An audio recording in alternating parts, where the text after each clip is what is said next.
നമസ്കാരം നൻപ, ഫ്ലോറൽ ഫിൻസിൻ്റെ പുതിയൊരു വീട്ടിലേക്ക് സ്വാഗതം. അപ്പം ഞാനിപ്പോൾ നിൽക്കുന്നത് തിരുവനന്തപുരം ശംഖുമുഖം ബീച്ചിലാണ്. അവിടെ വെച്ചിരിക്കുന്ന ഒരു ഹെലികോപ്റ്ററാണിത്. ഇത് ഇന്ത്യൻ എയർഫോഴ്സ് യൂസ് ചെയ്തിരുന്ന MI-8 എന്നുള്ളൊരു ഹെലികോപ്റ്ററാണ്. അപ്പം നിങ്ങൾ വീഡിയോ കണ്ടോളൂ. MI-8 എന്ന് പറയുന്നത് ഒരു മീഡിയം ട്വിൻ ടർബൈൻ അസോൾട്ട് ഹെലികോപ്റ്ററാണ്. ഇത് ഇന്ത്യൻ എയർഫോഴ്സിലേക്ക് 1972 കൊണ്ടുവന്നത്. അതുപോലെ തന്നെ ഇത് ലാസ്റ്റ് ടൈം ഫ്ലൂ ചെയ്തത് 2017 ഡിസംബറിലാണ്. MI-8ൻ്റെ മാക്സിമം സ്പീഡ് 250 km/h ആണ്. അതുപോലെ തന്നെ അതിൻ്റെ ക്രൂസ് സ്പീഡ് എന്ന് പറയുന്നത് 225 km/h ആണ്. അതേപോലെ തന്നെ അതിൻ്റെ റേഞ്ച് 608 km ആണ്. ലോകത്തിലെ ഏറ്റവും കൂടുതൽ പ്രൊഡ്യൂസ് ചെയ്തിരിക്കുന്ന ഒരു ഹെലികോപ്റ്ററാണ് MI-8 എന്ന് പറയുന്നത്.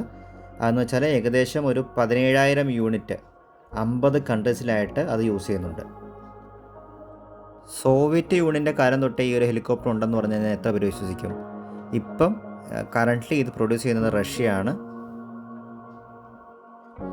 ഇന്ത്യൻ എയർഫോഴ്സ് MI-8 ഹെലികോപ്റ്റേഴ്സിന് കൊടുത്തിരിക്കുന്ന പേര് പ്രതാപ് എന്നാണ്.